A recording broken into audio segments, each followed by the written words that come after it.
کہ پاکستان کی کالم نگاری کے حوالے سے اور پروگراموں کے حوالے سے کتنا بڑا نام ہے. اور جب میں ساری یہ لسٹ پڑھ رہی تھی، سہیل بھائی صاحب آپ کے آنے سے پہلے اسٹیج پہ کوئی بات نہیں کر رہا تھا. ہاں، تو میں دیکھ رہی تھی، میں کہہ رہی تھی سہیل بھائی صاحب، جاوید چودھری صاحب، میں اپنے قاسم علی شاہ صاحب، 4 بندے گجرات دے کہ قاسمی صاحب بھی ساڑھے مسائل نے نال وزیر آباد ہے نا. تو بڑی محبت سے گزارش کرتی ہوں جاوید چودھری صاحب سے تشریف لائیں اور اپنی خوبصورت کلمات سے نوازیں. بعد بلانا اچھا. اور یہ بہت قاسمی صاحب نے کہا بہت خاص انسان ہے اور خاص طور پر اسلام آباد سے آیا ہے. نہیں، میں جان کے شرارت کر رہی ہوں تھوڑی. بہرحال ہم سب جانتے ہیں کہ جاوید چودھری صاحب اسلام آباد میں رہتے ہیں اور آج کی تقریب میں بخاری صاحب سندھ سے آئے ہیں، جاوید چودھری صاحب اسلام آباد سے آئے. اور یہ چھوٹی بات نہیں ہے، یہ مصروف لوگ ہیں اور پھر وقت نکال کر آنا بہت بڑا اعزاز ہے. سلامت رہیں، تشریف لائیں. قاسمی صاحب آپ کو کچھ اور بتا رہے تھے. کیا؟ وہ بیسیکلی مجھے لوز موشن لگے ہوئے ہیں. اچھا. وہ اس کے بارے میں بتا رہے تھے اور اس میں سب سے بڑا مسئلہ قاسمی صاحب یہ ہوتا ہے، نہ بندہ ہنس سکتا ہے نہ رو سکتا ہے اس میں. ویل میرے لیے بڑے اعزاز کی بات ہے کہ میں اپنے مرشد جو ہیں ان کی تقریب میں اس وقت میں حصہ لے رہا ہوں. مجھے ویسے پوری زندگی یہ شکوہ رہا کہ مرشد اگر خاتون ہوتی تو زیادہ مزیدار ہوتی، لیکن بہرحال اب ہو کچھ نہیں سکتا. اور قاسمی صاحب سے دعائیں کی جا سکتی ہے، میرے لیے کریں، میں آپ کے لیے کرتا ہوں. وہ ایک صاحب تھے نا جی، وہ بیمار ہو گیا، ان کے دونوں گردے فیل ہو گئے. تو اب جو لوگ عیادت کے لیے آتے تھے نا ان سے کہ جی کیا ہوا، خیریت ہے، اور اب ان کو پتہ تھا کہ کچھ دنوں کے مہمان ہیں، فوت ہو جائیں گے. تو وہ کہتے تھے جی بڑی بدنصیبی ہے، بس بٹ صاحب، کیونکہ بٹ صاحب تھے وہ، انہوں نے کہا جی بس بٹ صاحب کو ایڈز ہو گئی ہے اور چند دنوں کے بعد فوت ہونے لگے. تو ان کے بچے بڑے امبیرس ہوتے تھے کہ ابا جی یہ کیا بکواس کر رہے ہیں، جب ہر چیز ٹھیک چل رہی ہے اور صرف گردے فیل ہوئے ان کے اور مرنے کے بھی اتنے چانسز نہیں ہیں، تو یہ کیوں ہر آدمی کو جو بھی عیادت کے لیے آتا ہے اس کو کہتے ہیں جی بس ایڈز ہو گئی ہے جی بٹ صاحب جانے لگے ہیں بس. تو بچوں نے ایک دن پوچھا، کہنے لگے کہ ابا جی آپ کیوں ہمیں بدنام کر رہے ہیں پورے گاؤں میں، اور جو بھی آتا ہے آپ سے عیادت کے لیے تو آپ یہی کہتے ہیں کہ بس جی بٹ صاحب جا رہے ہیں ایڈز ہو گئی.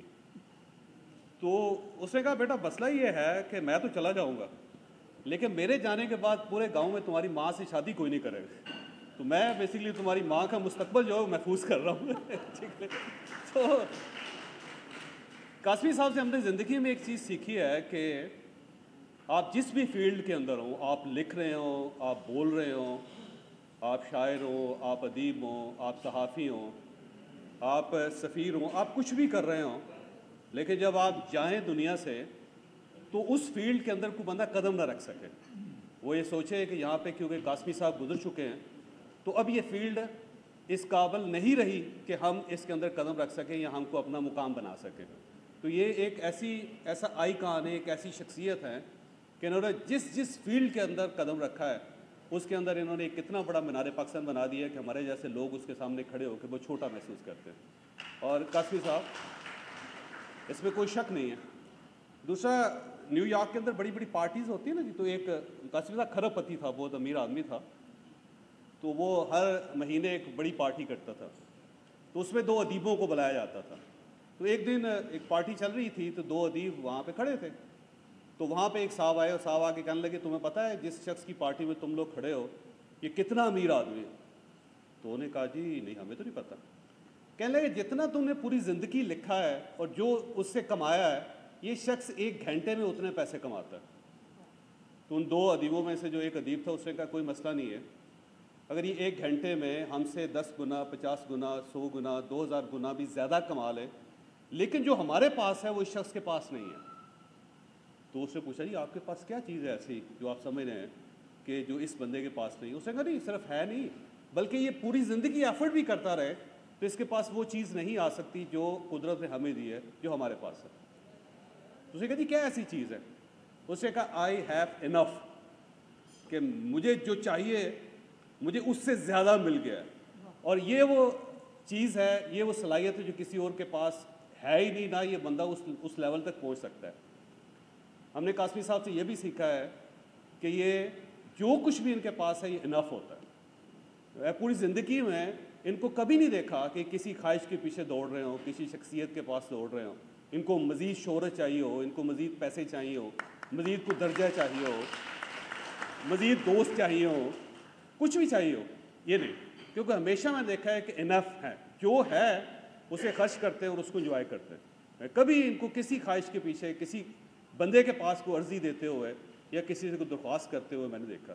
اور یہ چیز ہم نے اس سے لرن کی ہے کہ جو اللہ نے آپ کو دے دیا ہے اس کو اتنا زبردست طریقے سے خرچ کریں کہ لوگوں کو آپ کے اوپر رشک آئے, لوگوں کو کہ کیا بندہ تھا, آیا تھا اور اس سے بڑی مزیدار زندگی گزاری.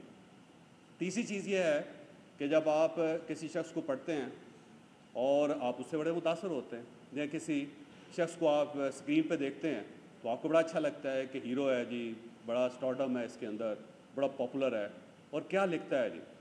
لیکن جب آپ اس سے ملتے ہیں تو آپ کو بڑا اس کے اوپر بھی ترس آتا ہے اور اپنے اوپر بھی بہت افسوس ہوتا ہے کہ ہم کس شخص کو پڑھتے رہے, کس شخص کو آئیڈلائز کرتے رہے, کس کو اپنا مرشد مانتے رہے.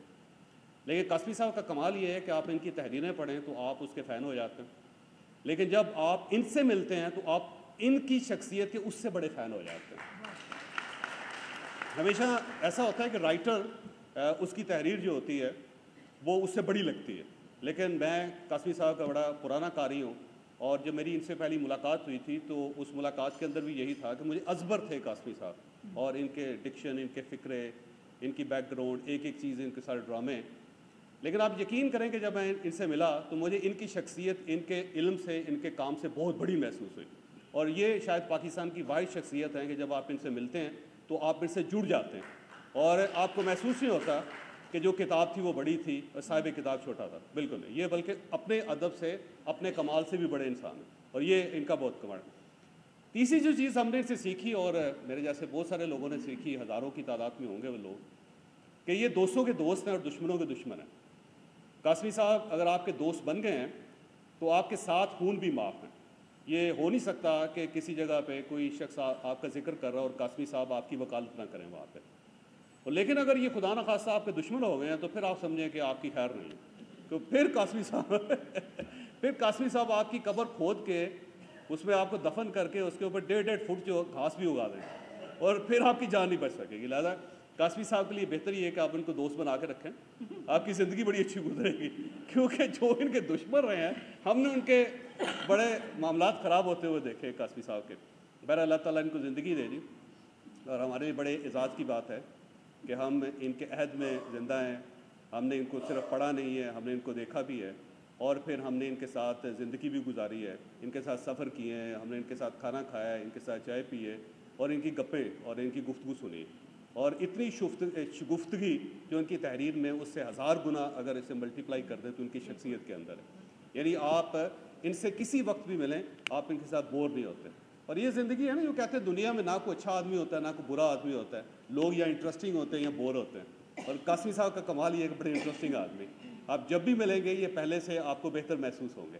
آپ ان کو, بلکہ اگر آپ دور علالت میں دیکھیں کبھی ان کو بیماری میں, تو آپ کو لگے گا کہ ایک بیمار عطاء اللہ قاسمی صحت مند عطاء اللہ قاسمی سے زیادہ بہتر, کیونکہ وہاں پہ بھی وہاں پہ بھی شگفتگی کو قائم رکھتے ہیں. تو قاسمی صاحب میں بہت مشکور ہوں کہ آپ نے مجھے اعزاز بخشا, اور میرا خیال یہ ہے کہ جس شخص نے آپ کو اعزاز دیا ہے یا جس تنظیم نے یہ اعزاز آپ کو دیا ہے وہ آپ کی وجہ سے پوری زندگی میں یاد رکھی جائے گی. تو آثار جو ہے وہ قاسمی صاحب کو اعزاز دینے کے بعد آثار بنا ہے. تو میرا خیال ہے اس کے لیے بڑے یہ عزت کی بات ہے کہ عطاء اللہ قاسمی صاحب نے ان کا اعزاز قبول کیا. بہت بہت شکریہ آپ کا.